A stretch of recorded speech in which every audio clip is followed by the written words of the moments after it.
Thank you very much. It's my great honor and pleasure to be here. And I assure you, for those of you who want to listen to the interpreters will sound better than me because I don't speak Greek. My apologies for that. First of all, I like to acknowledge the kind invitation from him and from Ionian University for organizing this event and for bringing all of us here together for the first time. I particularly like to bring to your attention and being honored to be here celebrating the first International Translation Day, where the FIT delegation was the guest of honor at the United Nations. And President Quirk was speaking at the opening reception, and I am bringing to you his message on his behalf. Dear colleagues in translation and interpreting, my heartfelt congratulations to you all on the occasions of this momentous celebrations of International Translation Day. As the 14th President of FIT, the International Federation of Translators, it is a tremendous pleasure for me to send you greetings and best wishes in connection with your celebration of this important day. Celebrations of International Translation Day this year are particularly special since the 71st session of the United Nations General Assembly on 24th of May unanimously adopted Resolution A71-288, recognizing the role of professional translation in connecting nations and in fostering peace, understanding, and development. Translators and interpreters in all parts of the world, including Greece, play a key role in fostering understanding between cultures while at the same time maintaining cultural diversity only by communicating with one another. With the aid of translators or interpreters, if necessary, are we able to learn about and respect each other's differences. I therefore find it heartening to hear that the celebration this year includes members from several Greek and Cypriot associations of translators and interpreters, as listed by President Fotopoulos, and I hope you have an opportunity to interact with one another and to share best practices across the region. As much as I would have loved to be here with you to commemorate International Translation Day, I am very happy to be represented at your celebration day and at subsequent meetings by former President Dr. Ηenry Liu, who is now an honorary advisor of FIT. He has promised us to report on the success of this event. I look forward to continued cooperation with all Greek and Cypriot Members Association during this mandate in the next 3 years. On behalf of FIT, I wish you all a successful International Translation Day celebration. Kevin Quirk, 14th President of FIT.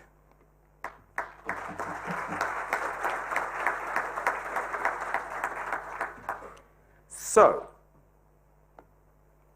I can't speak as well as he does because he's got a much better Norwegian accent than me. But be that as it may, I put to you a question. Is it possible, as you have just heard from our Serbian colleagues, that we are facing challenges, that there will be no translators in 2025, or earlier, or later? Let's show of hands. Since this is the land of democracy comes from here, let's show a hand. Show of hands for those who believe that there might not be translators in 2025. Or are you awake? Oh, you are biased. Of course, we are biased. So there are many occasions, not just on International Translation Day, that we are hopefully the focus of attention, just like there are many occasions where this country is the focus of attention around the world. I hope that the chances of us being the center of attention is not something controversial. Now, I put this slide up to make you laugh, because that happens, but also to pose the question, what's wrong with it? Is it done by a machine? Was it done by a colleague who has got too much alcohol the following day or the previous day? Or is it done by amateur? How do we tell? Can we tell? And that's one of the fundamental problems that we face. Some of which, where does the translation or where does the fault come from? Think about that. Keep that in mind. 2 years ago, this event, which you probably all know about, was widely publicized around the world. And for some bizarre reason, I don't play chess, but the media started quoting that as soon as a computer can beat humans in chess, they can start translating. I don't know what the link is, but somehow there is a link. Even in very famous journalists who has been reporting in the Wall Street Journal. And this is the dialogue that, okay, most of you work and use translation tools, but this is being publicized, or even before then. And in fact, if you look at some other government websites, this is from the US Government of Trade and Commerce, and it suggests, is your website translated, or has option to use Google Translate? This is from the US Commerce Commission. They believe that. Why do they believe that? I think we need, and I think it's important to think about, that we need a counter voice. Because once it's in the media, it is very difficult to dispel. None of you probably know this. Does anybody know that there was a competition between machine translation and human translation in Seoul, Korea earlier this year? No, it was not publicized. And in fact, the machine was comprehensively beaten across the different types of texts that was presented. Now, and yet this is not being presented in a media-savvy form that decision makers hear about. And hopefully, the purpose of it, with bringing professional associations around the world and expertise around the world, this is taken in Brisbane earlier this year, will be able to assist in presenting a different voice. Because it is harder to speak on your own. And that's one of the purposes of being in a professional association. Now, I don't think, and none of us here believe, that our work will be taken away by machines. But we can't just sit here and pretend that it won't happen. What are the ways that we have to, as the theme of the conference, step forward and to be different in order to not to be replaced and even take this as an opportunity? Is it that simple, based on 2 years ago's the Harvard Business Review, that our colleagues will now be robots if we are employed at all? Now, calling for technology or the aspiration that technology would be the solution of all problems is not new.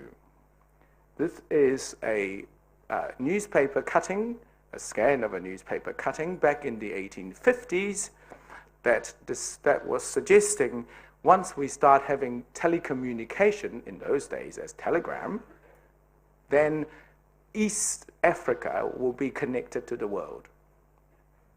Now, we know that East Africa, 150 years later, is still not very much connected to the world.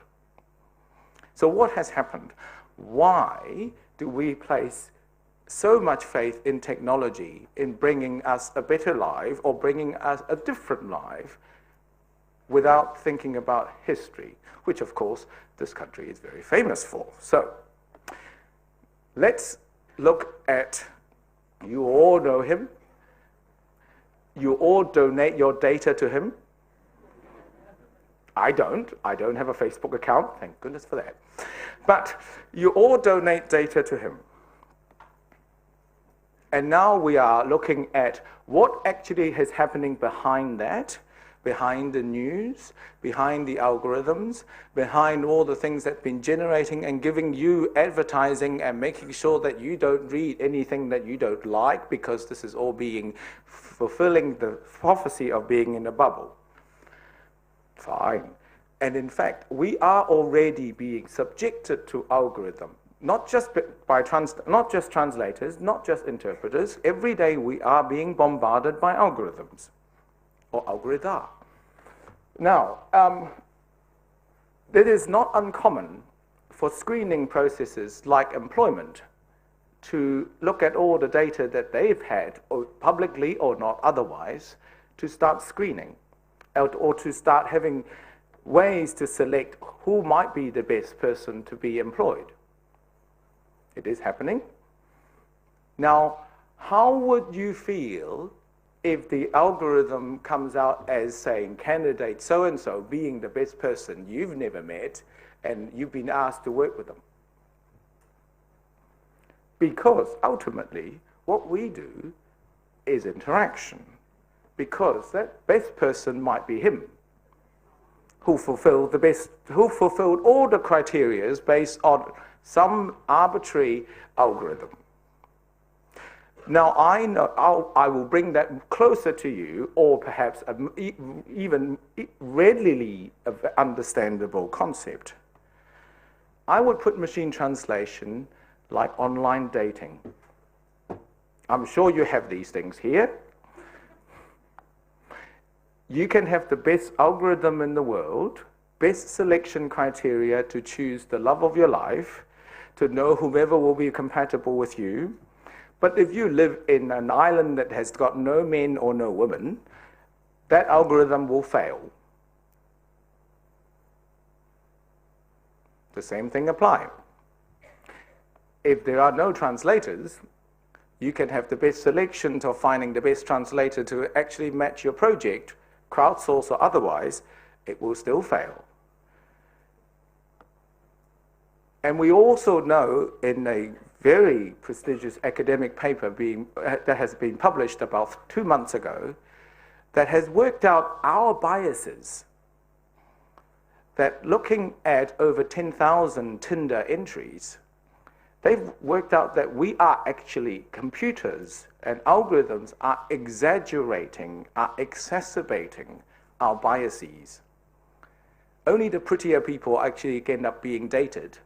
And if you are not really hot, then forget about it. Because that's what algorithms do. It exaggerates. What's more, you never know what you're going to get. By that time, it's a bit too late.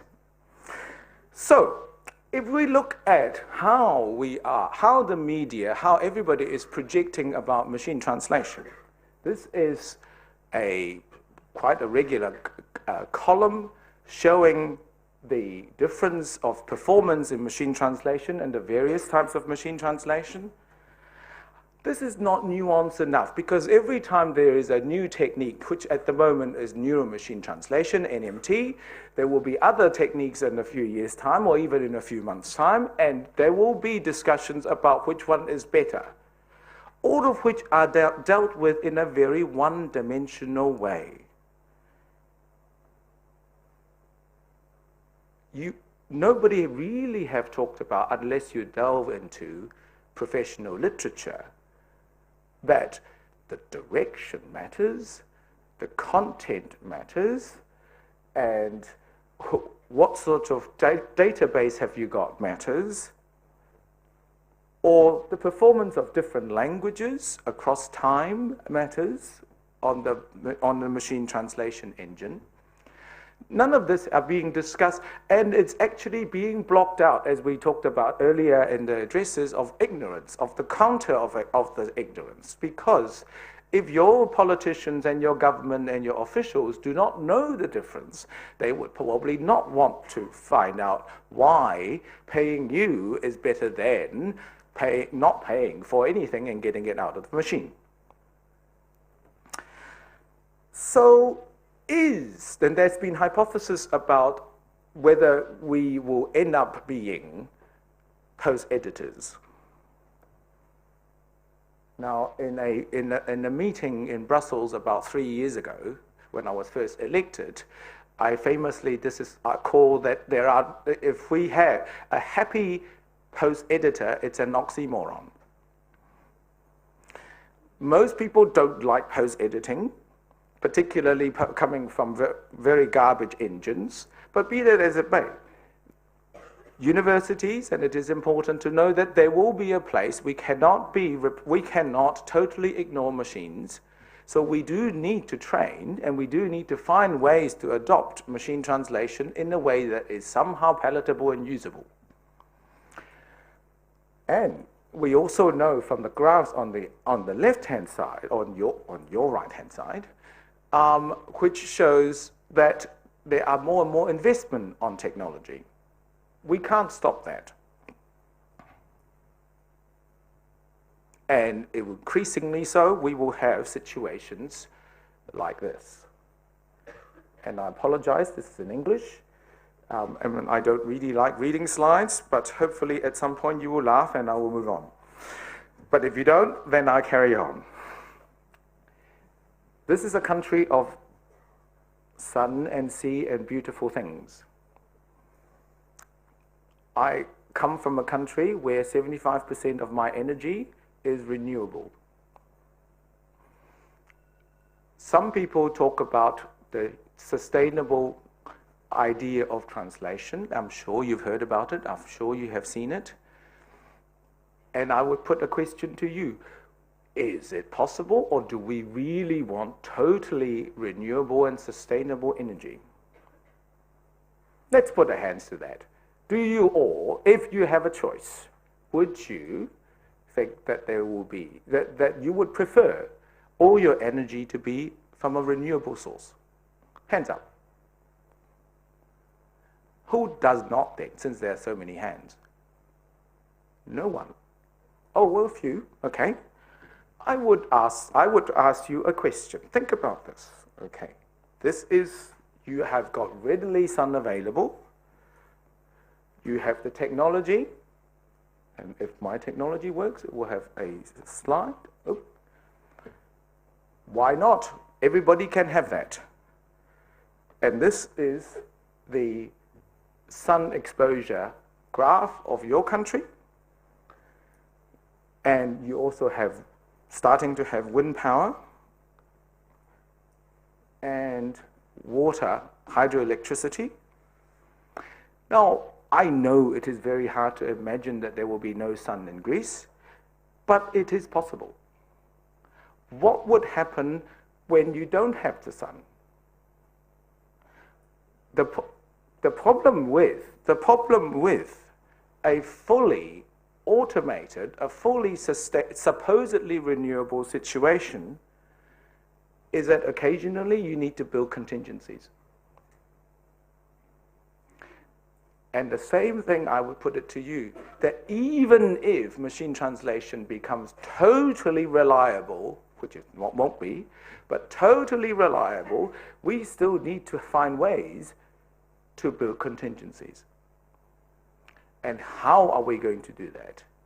And this is the challenge of our university colleagues. Because the demand for translation and interpreting in the future is becoming more and more unpredictable. And I could put you some examples in a moment. So a very quick assessment that you already know about of how machine translation worked, a lot of which is behind closed doors and algorithm, but one thing that is absolutely true, no matter what algorithms you have, it relies on data. Without data, it does not work. Just like without the sun, you can have solar panels and it will not work. And where does the data come from? The data come from us.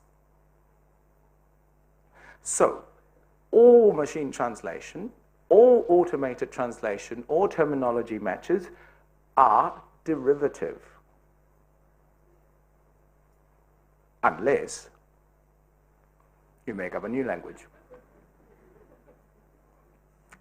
That is different, but that is unusual.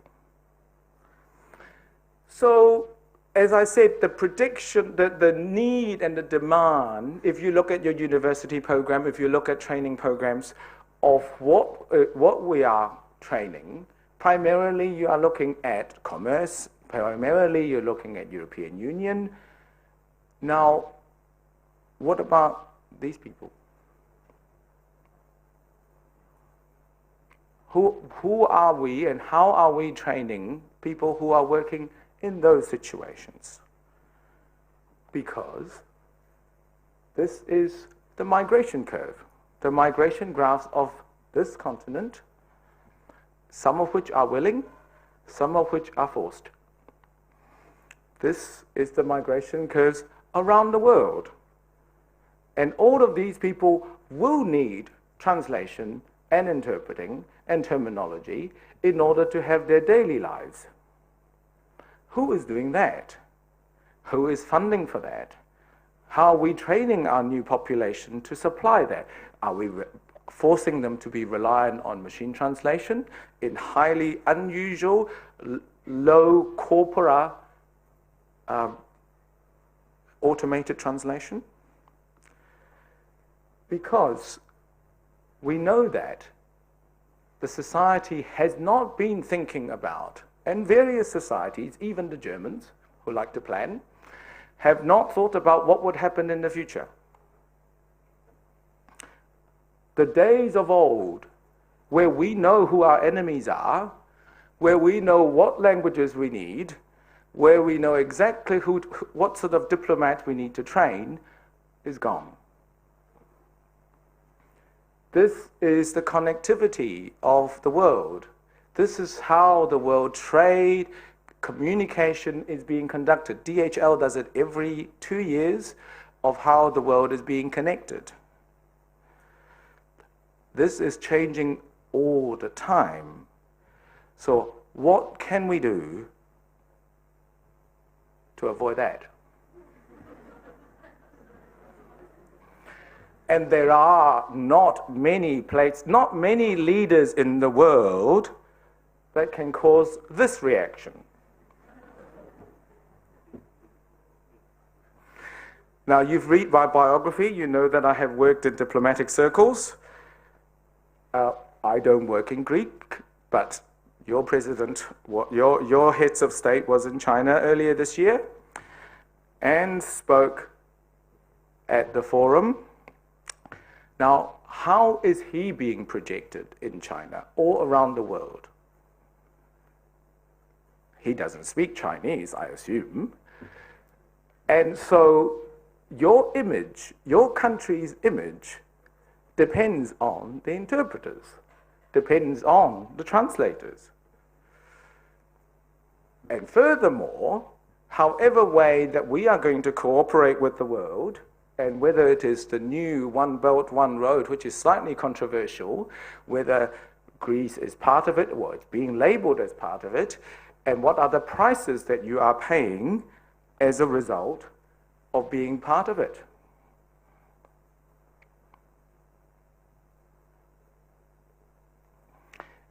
Being involved in trade, being involved in commerce, being involved in diplomacy has costs. And where does that cost come from, and how do we know about it? I would put it to you, even reduced in a different way, the famous, which is now quite old now, it's about 7 years old, the Economist Intelligence Unit's report on competing across borders. Now, unfortunately, Greece was not surveyed for whatever reason, but these are the countries where had been sufficient sample, about over 4,000 companies, worldwide companies, was surveyed, and look at whether languages affect, or language barriers affect the way they trade. And you would imagine the Nordics, who are quite good in English. And in fact, if you go to Finland and you ask somebody random and you go, do you speak English? They say, oh, a little bit. And then about 3 minutes later, they start to use words that me, as a first language speaker, don't know. You go like, okay, your English is actually quite good. Fine. And even they think, and they report significant barriers when it comes to not accessing the right communication. You belong to a union which are telling you that it will be a digital single market. You can buy anything you like across the union and without language barriers. Eventually, hopefully that the English people will never say it is all Greek to me, but that is a long way off. In addition to that, though, once you go global, then you need to know what the world is thinking about you. And how are you going to do that? Anyone has a Samsung phone? You know that was the world's biggest recall of products. You know that this is absolute free advertising. Every time you go to the airport and sit on the plane and they say, do you have a Samsung phone? You don't want to use that, we want you to surrender it. Across different languages, right? So, this is important. How do we know what sort of reputational damage we had, or what sort of reputation we have, or Greek companies has outside? Requires translation and interpreting, real time. I am talking about information. I am talking about bidirectional, multi-directional communication. If you look at localization companies, a lot of which will tell you about projecting your product outside, asking translators to help you to translate your website. Sure, that's only one step. How are you going to listen to your audience, those who have bought your products? Whether they're happy with it? That is in social media. That is in colloquial languages, non-standardized languages, and who's going to provide that sort of information? The same thing applied with intelligence, right? Nobody's going to spy on another country using your own language. And I'm only talking about real information. I haven't talked about misinformation or alternative facts. And that is being flooded in authentic language because Russia and China and a number of countries are very good at projecting their message in your language to tell you what they want you to hear. Digital media has changed the world. Digital media has meant that you are reading news and information that are probably not likely coming from your own journalists. And what is more, and all of you are tweeting, I'm sure I have switched off mine because otherwise the computer will keep popping up and it will actually be confusing. But a crisis or a scandal or a piece of information travels so quickly. There's a survey about a year ago that looked at negative information about a company. It takes less than 24 hours, as this curve suggests, infographic suggests, that your reputation can be ruined by social media. And in fact, we know that because it's instantaneous. So, how do we equip translation, interpreting, terminology, and our language services to cope with that demand, which we really haven't been in the media being discussed because everyone thinks that Globish or English is enough. And you can see all you like of processes of how machine translation can assist. But ultimately, we need to think about what we can do together in order to work out what are the messages that can be dealt with that way, and what are the messages that is so nuanced that you would have garbage in and garbage out. Because you can have diplomatic events coming from machine translation. Because, remember, all machine translation are derivative, are correlational. And one day, once the data is being flooded, you all heard about crooked Hillary in last year's election. Eventually, that will be so matched that in about 10 years' time, you type in crooked and you type in machine translation, it will probably come back Hillary. Because it's correlational. So, not only are we thinking about what type of translation we need, how are we going to do it, and I also want to put it to you that we need to think about what the next generation might be. Because, are we translating tweets, or are we interpreting tweets, if we want to take that paradigm of translation and interpreting?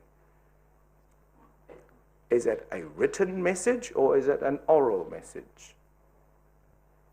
I mean, these are for the scholars to debate about. I'm not a scholar.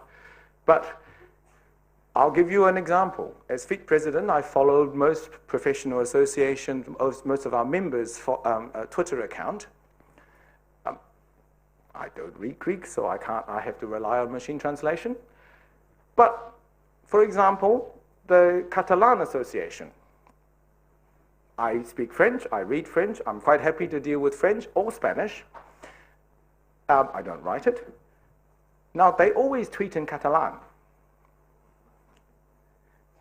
When I'm in Spain, when I'm in Barcelona, I would ask for things in Catalan. And they always looked at me funny, this Asian person asking for things in Catalan. But I didn't tell them, but I go, well, it's just funny French. I can read that. It's much easier to read than to read Spanish. Now, I have absolutely no idea how to read their tweets. And the machine translation failed. Because most of that is done in colloquial languages in the way that they know that there is no other way that for me, who actually is quite comfortable reading official Catalan, to read social media. So, I put it to you that there are much more opportunities for us that we need to think about that are in unofficial languages or in different media. Of course, some people don't care about whether they need translation or not, but I hope that I'm giving you an outlook or an overview that we are looking at more and more multimodal ways of communication. The traditional translation, interpreting paradigm may be changing because the news you're consuming, the information you're consuming is rapidly changing. There's been studies showing that if your tweet doesn't have a picture, you're much less likely to be read. If your tweet doesn't have a video, or Facebook doesn't have a video, it's much less likely to be read. Now, who's going to deal with those content across different languages? Audiovisual translators? Subtitlers? Who are these people? Because news travel, and most news are being done in a multimedia setting. The newsroom now, my technology is not working, the newsroom now is not just about text or not just about sound. You know, most of you probably know, these journalists are now on media, are now on television, even though they are primarily trained to be writers. Because the new media landscape, just like our landscape, is changing to multimedia context. And it's not just about translating the text to fit into old paradigm or to fit into old websites. Because you would know now, I'm sure, when you go to a website that you know it's been translated. because authenticity matters and experience matters. I'm sure that's global. And do you know one of the biggest selling segments of literature in the world? It's now audiobooks. And in fact, most of publishers are now printing books simultaneously with audio and trying to get famous people to read them. Because so many, this is a reading nation, that's fine, but you have to bear in mind the majority of the Anglo-Saxon world is not a reading nation, and you have long commutes, and what they do is they put on an iPod, or whatever variation there are. So, are they adapting literature and texts by just reading them, or are they actually making them into a new form? And that's similar to what we are doing. Are we actually purely translating texts, or are we actually adapting texts to our audience and to a new form? So I hope that I'm putting it to you and you're understanding that we are looking at more and more a hybrid situation. And secondly, if we were to say, okay, let's differentiate our texts, let's differentiate our work into those that are not so important and can be machine translated, or really nuanced that needs human. Coming back to the idea of the electricity, who's going to do it and how are we going to get them there? Who are the experts that can actually work hard enough to have the experience to know how to deal with a complex text? Furthermore, this graph, if I show you this picture to a politician or to a decision maker or to a funder in a company, they are not likely to understand that. Now, all of us face that most decision makers can't even tell the difference between translators and interpreters, let alone whether they can tell what texts need to be done by whom.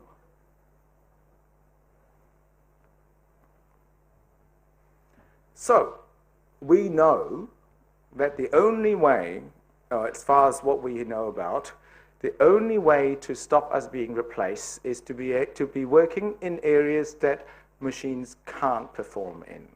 And so far, analysis have said that it had to be non-routine cognitive.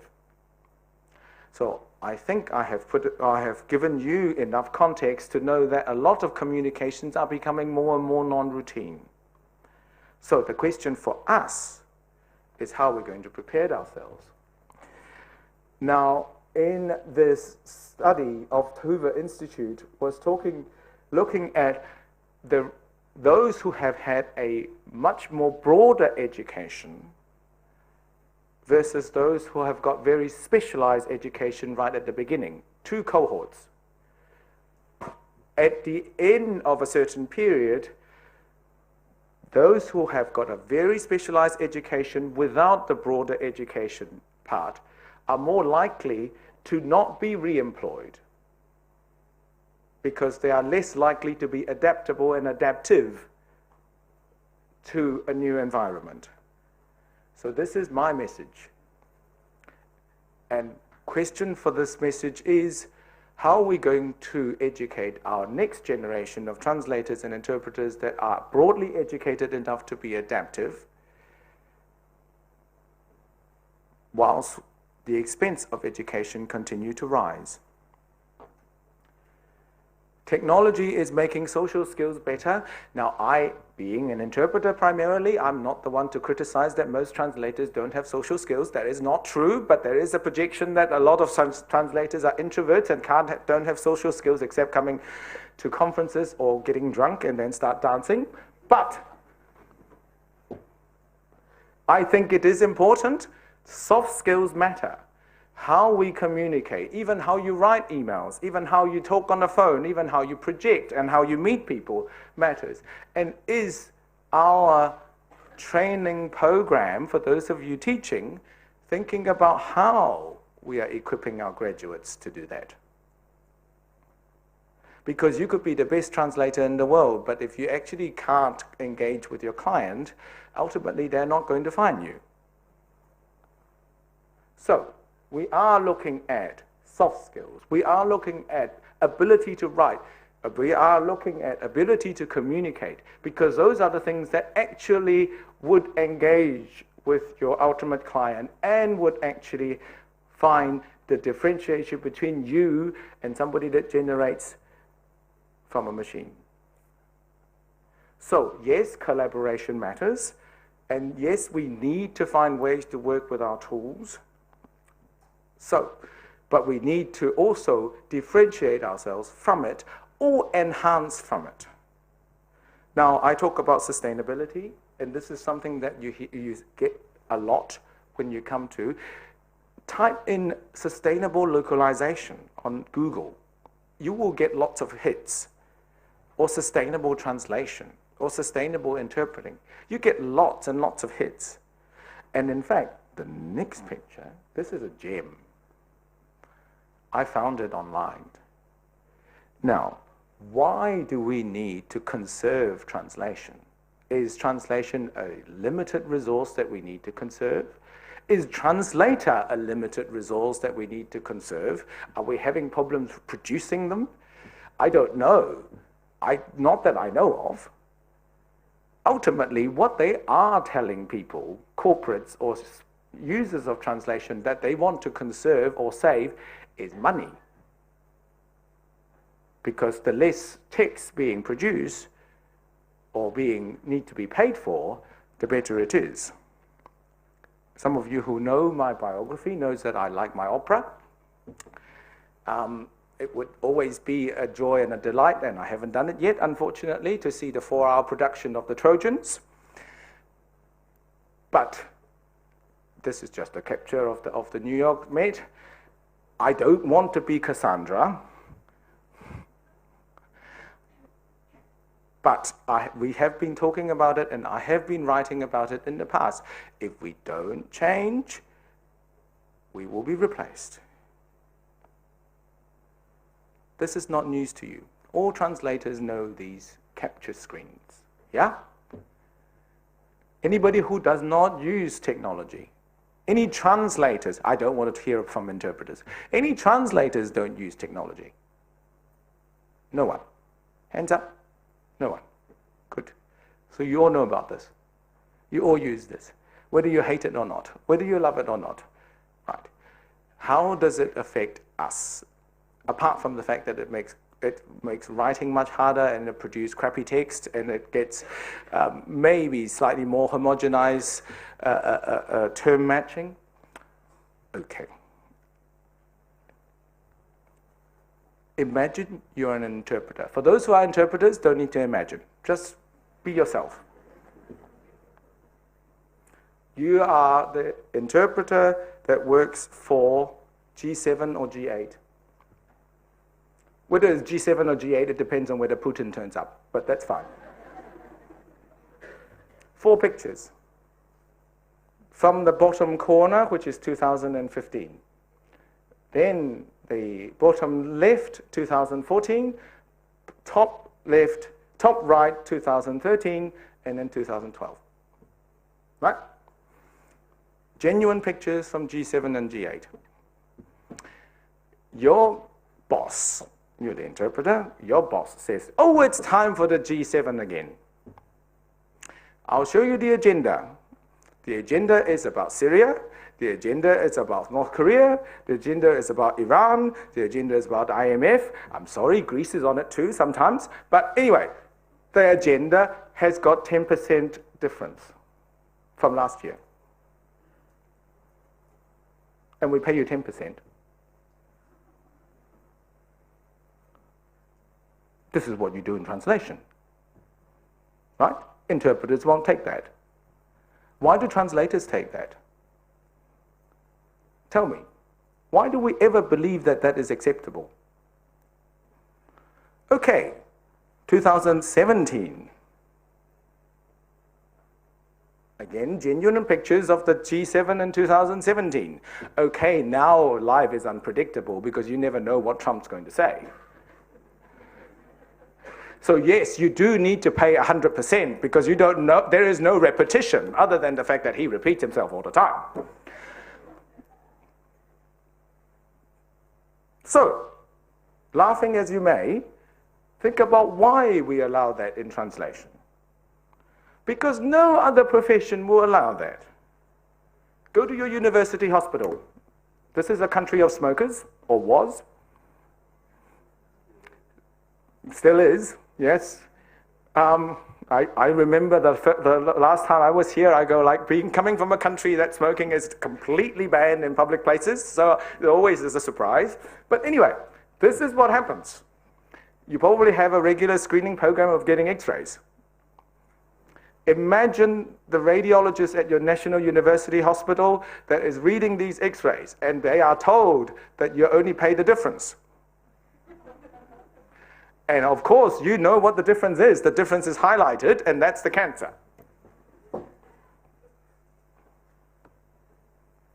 What would she say?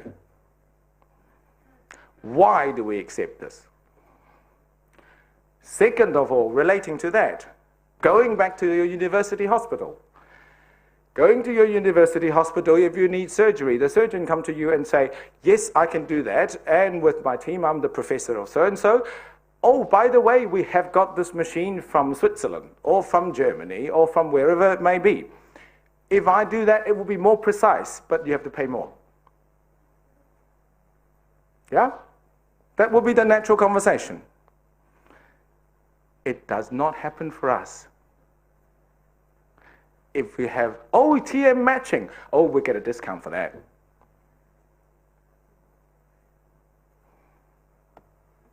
So, how do we compete in that environment?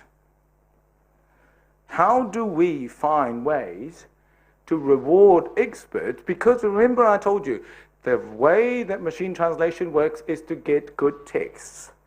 If you have terrible text and terrible corpora, then you will end up having terrible translation. Well, actually the same way applied to us. You can tell who are the translators who read more, and who are the translators who actually watch Game of Thrones and don't read. Now, I talked about machine translation being derivative, and I won't bore you with the complicated financial details of this. I have spoken at a financial translation conference to put it to the hypothesis that language service providers is running at like an asset bubble. Something that you are very familiar with. Every country is familiar with asset bubbles, so I don't need to bore you about what it is.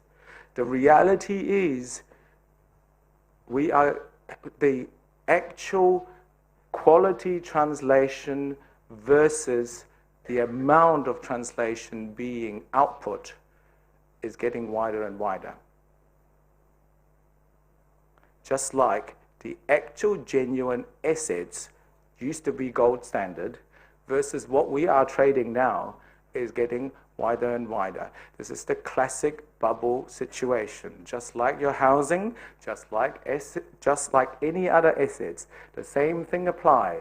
The asset of genuinely well-written text or well-produced oratory is getting less and less in comparison to what is being used in communication. How do we fix that? We need a new normal. Whether you are an individual translators, whether you are experts, and I think Zoe's here, is that right? Or she's coming. We need to find ways to collaborate. We need to find ways to find new definition, and the only way to do that is by working together. If we, as individuals in our practice, my technology is just, hang on, we have to click here. In order to actually have results, we can moan in our own office and we can complain about it, or we can write letters to anybody that we want, that will dare to want to listen to us. But ultimately, if we don't collaborate, being here, demonstrating that we are united, it won't happen. And also, the next part being, and that's why when President mentioned that I'm coming here and I want to make sure that we are advocating on your behalf, is how to talk to government and how to talk to people who really make decisions. And you've already got, so the Spanish government has recognized authors' rights as translators' rights. So this is something that would probably need to be, without the joint forces of all the Spanish associations, that would not have happened. Same thing applied. If you want to achieve some results, you would have to be able to do that. You've got the Greek version of that outside, and I think what we need to think about is not stopping machines, but how to actually work in a way that actually benefit us. I have a curve here. I'd like to show curves because it's easy to understand. This is not the right curve, but it shows you the trend. You all know this. Over time, this is your income per word. Agreed? Who's got the other direction? I want to hear who has got the other direction. That will be very interesting to know. This is the projected volume output of machine translation. And the last slide, it's kindly given to me by the DGT. This is in Brussels and Luxembourg. The red line is the number of staff translating. The blue line is the number of documents needing translation. We have a problem. Where's that problem going to come from? How are you going to solve that problem? So, this is the start of how we're going to solve the problem, as all of you talked about. I am going to give you some very slightly remote, but hopefully induce some thinking. What we do, economics. Joseph Stiglitz, who got the Nobel Prize for Economics, talks about information asymmetry. Just like my very first slide I show you, whether it was a drunk translator or machine translation, we can't tell. The problem is our customers can't tell. What is important to us is not important to them. Quality is uncertain. Seller and buyers have got different expectations. In the original paper was talking about American used cars. And Americans have got funny terms for their used cars, cherries and lemons. Lemons being the bad ones and the cherries being the good ones. If you just look at the car, you can't tell. The same reason as if you look at a bad translation, you don't know where is it coming from. So, there are no reproducible or an objective means of measuring quality, and the consequence of that, and you all know it, is saving versus consequences. Are we, and of course, if you ask a politician, depending on the election cycle, it will all be saving versus consequences, because by the time the mistake comes out, they are already gone. This is not unique. This is not a unique Greek problem. This is a problem everywhere. So, the result of that is the bad drives out the good. This is based on economics. This has nothing to do with translation, but it fits. The second thing, this comes from me. I believe that we have got a problem based on what we think is important and what the clients do. There are three curves. The green curve, the middle curve, is us as a cohort. I'm not saying you, one, because you as one is probably brilliant, because otherwise you're not going to be here. But as a cohort, as the ex-president of FIT with 100,000 members, I can tell you the 100,000 members, the mean will be about that. The blue curves are the people who will pay a lot to get very, very, very good translation that have got absolutely perfect and authenticated. When they said, I want great translations, the majority of us cannot provide that. The majority of the people who want translation is the red curve. They want something that they can sort of understand. Now, none of us will ever put on our website, or when somebody pick up the phone and say, I want some translation, oh, I can provide you with some shitty translation. And in fact, most of the time when somebody says, I just want to know what it is, I don't need it to be perfect. And most of you will probably complain and say, I can't do that. So we often over-deliver or under-deliver depending on who our clients are.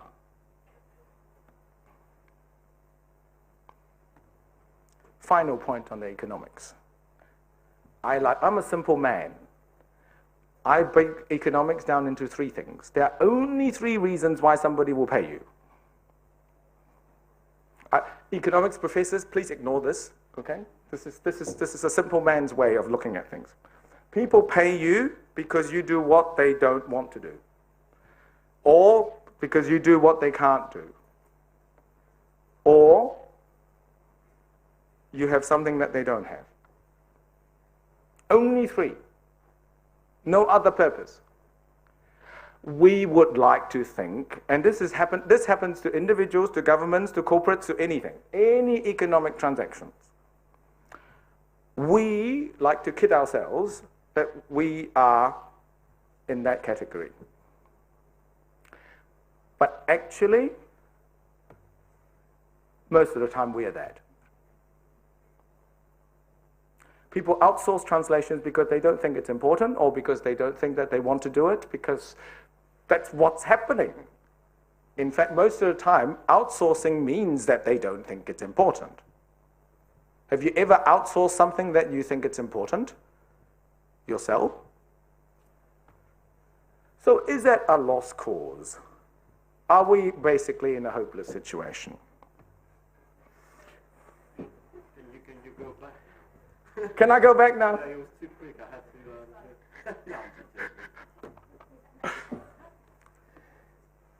That's in Danish, but I think we need to look at a way of how we can provide security and flexibility. How are we going to have that? This is a Danish notion, but actually EU has adopted that. We need to find a new way in order for this to beyond the lost cause that we're talking about, because we don't want to be in that situation. Finally, I'm going to say something bad. I'm sorry about this, because I can, and feel free to criticize me afterwards. I will be with you all 2 days. One of our worst enemies, and I know lots of people think that our worst enemies are the LSPs, are the agencies, or are the procurement departments. But I'm sorry, one of the worst problems for us is us. I'll give you an example. Anybody has donated translations? Ah, right. Most of you, yeah? Most of you have donated translations. Good. Good for you. You feel happy. Just like doctors, right? Doctors go and do that. I put it to you, is there a difference between us providing free translation and doctors providing free healthcare in war zones? We are all humans. We are all doing this to help fellow humans. Okay. This is Development Economy 101. There is a crisis, and doesn't have to be anywhere. There is a crisis. There is a need. There are people in need. There are people with far too much money that they don't know what to do with. They do something so that they get kudos. Okay. Those language companies, and they're always happy, by the way. All LSPs, if you go to their website, they're always very happy. And I've been to lots of LSPs, I've never seen it. But that's right, that's fine. They pledge support, they donate their time, they do whatever it is for the cause. Who is actually working? That's you. Right? You are providing the translation. You may get a certificate, or you may get a mention in the magazine, and that service gets delivered. In the meantime, again, not a uniquely Greek problem, the government sit on their hands. Yeah, because somebody else is doing it. And in fact, I put it to you, and I was at the United Nations, as you know, I put it to you every time, because the UN says we need volunteers, and I go like, oh yes, you need volunteers, there's no problem about that. We have plenty of doctors, and I know some of myself, who worked in Sweden, Norway, United States, or whatever, earns enough income, half a year, and donate half of their time to causes. Fine. Great. Very noble. How many Haitian Creole translators or Dari translators that you know that can do that? That can work half a year and earn enough income to donate their time. In addition to the fact that they are actually incredibly rare resources, that means that as soon as they find something like that, they will not pay for it in the future. So, how do we maintain a profession that will continue to attract young people? We are already losing ground. If you go to high schools and ask people whether they want to be translators and interpreters, they might go, what? So I don't want to be Cassandra. I want to talk to you about how we can change it. And yes, we are talking about disruptions and diversification. We are talking about how to have this new paradigm. But one warning.